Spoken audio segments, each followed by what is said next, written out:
Assalamualaikum warahmatullahi wabarakatuh. Kami dari kelompok 9 yang beranggotakan 1. Putra Bukit Ramadan, 2. Rifki Al-Falah, 3. Rizka Mei Listiana, 4. Ristanti Dwi Utami, 5. Rizky Nur Hidayat, 6. Sinjari Madani.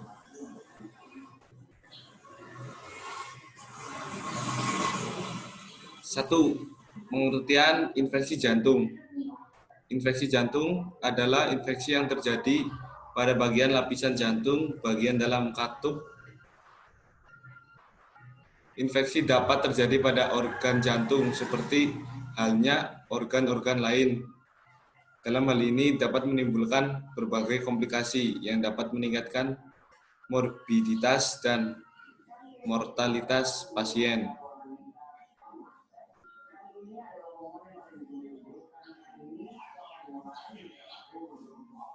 Salah satu infeksi pada jantung yaitu peradangan.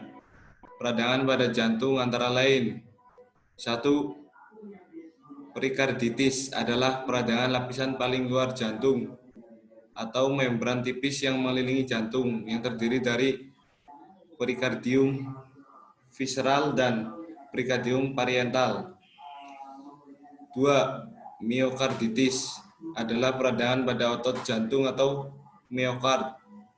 3. Endokarditis adalah peradangan pada lapisan jantung bagian dalam atau endokard.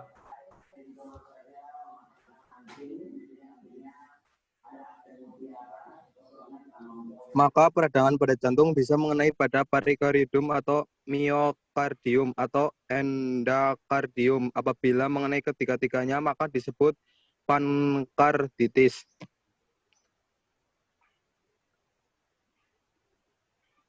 2. Penyebab disebabkan oleh bakteri Streptococcus staphylococcus, virus jamur, infeksi jantung, perikarditis, endokarditis, dan miokarditis merupakan kasus infeksi yang menyerang pada sistem kardiovaskuler.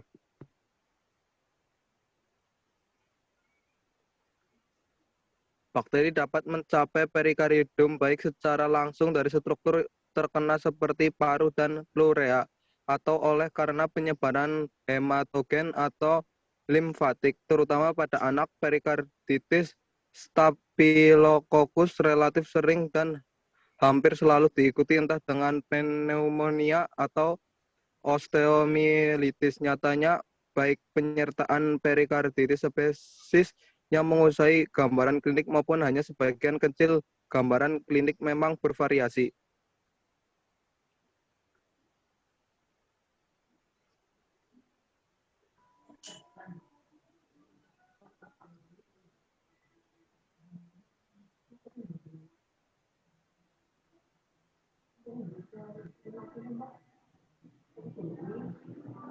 Perikarditis neoplasi hampir selalu berasal dari tumor langsung atau metastase tumor yang terjadi di luar perikardium. Paling sering penyebaran langsung dari limfoma mediastinuma atau dari karsinoma bronkogenik atau esofagus. Meskipun metastasis kanker apapun dalam tubuh dapat melibatkan perikardium, penyebaran semacam itu pada umumnya jarang. Perikarditis traumatik relatif lebih sering disebabkan oleh karena dada tak tembus. Hal ini mencerminkan baik kontusi ringan permukaan perikardium jantung maupun adanya darah dalam kantung perikardium yang menyebabkan respon perbaikan seperti dalam ruang pleura atau peritoneum. Jarang luka tembus dada menyebabkan penyebaran langsung kuman ke dalam ruang perikardium yang menyebabkan perikarditis supuratif. 3. Gejala dan tanda. Gejala dan tanda dapat bervariasi pada tiap penderita, meliputi 1. Demam, 2. Menggigil, 3. Lemas, 4. Nyeri otot, 5. Sakit kepala, 6. Berkeringat di malam hari, 7. Nafsu makan menurun, 8. Nyeri dada terutama saat bernafas, 9. Sesak nafas terutama saat beraktivitas, 10. Batuk, 11. Bising jantung, 12 bengkak pada tungkak atau perut, 13 kulit pecat.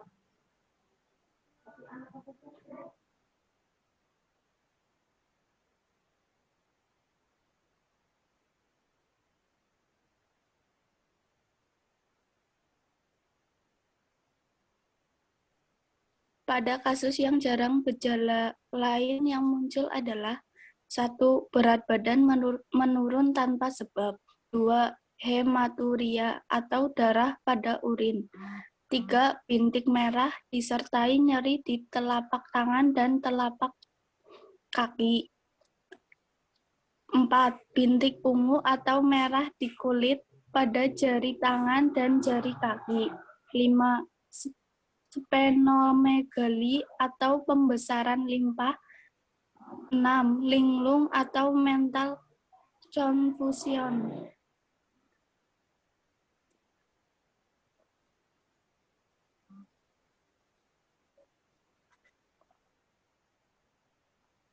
Pemeriksaan penunjang.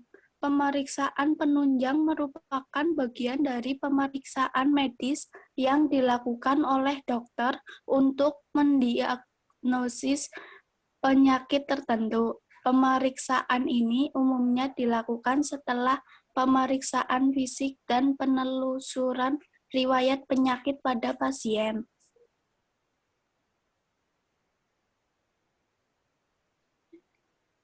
Berbagai jenis pemeriksaan penunjang atau diagnostik. 2. Ada sangat banyak jenis pemeriksaan penunjang yang dapat dilakukan oleh dokter.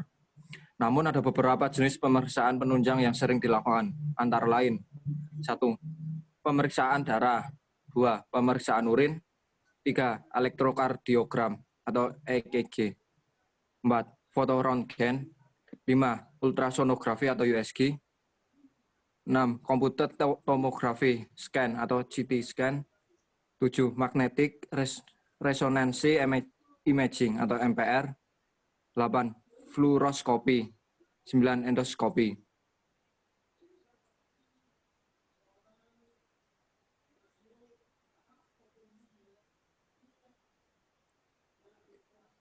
Atau fisiologi atau mekanisme.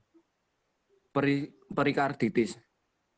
Patofisiologi perikarditis bermula dari adanya proses peradangan yang diakibatkan oleh infeksi virus dan infeksi bakteri yang dapat menimbulkan penumpukan cairan efusi dalam rongga perikardium dan dapat menimbulkan kenaikan tekanan intrakardial. Kenaikan tekanan tersebut akan mempengaruhi daya kontraksi jantung, sehingga akhirnya dapat menimbulkan proses fibrotik dan penebalan perikardial. Setelah lama-kelamaan, maka terjadi kontriksi perikardial dengan pembentukan cairan. Jika berlangsung secara kronis, maka akan menyebabkan fibrosis atau pembentukan jaringan ikat fibrosa yang berlebihan dalam suatu organ atau jaringan dalam sebuah proses reparatif atau reaktif.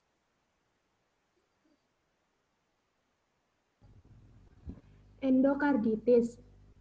Pertama, bakteri masuk melalui saluran nafas bagian atas, selain itu juga melalui arat genital dan saluran pencernaan, serta pembuluh darah dan kulit. 2. Endokard yang rusak, terinfeksi, dan menimbulkan adanya vegetasi atau penempelan yang terdiri dari atas trombosis dan fibrin. 3. Vaskularisasi jaringan tidak berlangsung dengan baik, mikroorganisme berkembang baik, kerusakan katup dan endokard hingga terjadi kebocoran. 4. Pembentukan trombus yang mengandung kuman dan kemudian lepas dari endokard. 5. Tromboemboli yang terinfeksi terangkat sampai ke jaringan otak, limpa, ginjal, saluran cerna, jantung, anggota gerak, kulit, dan paru.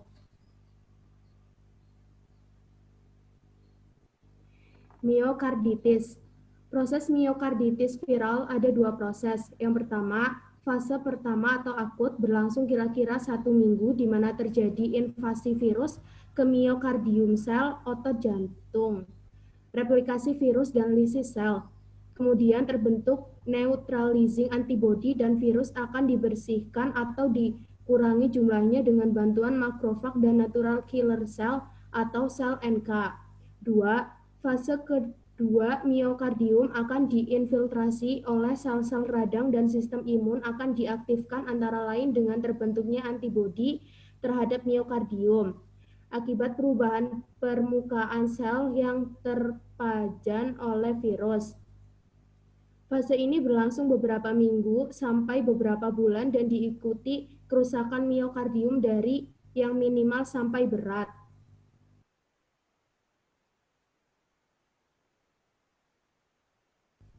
Sekian, terima kasih.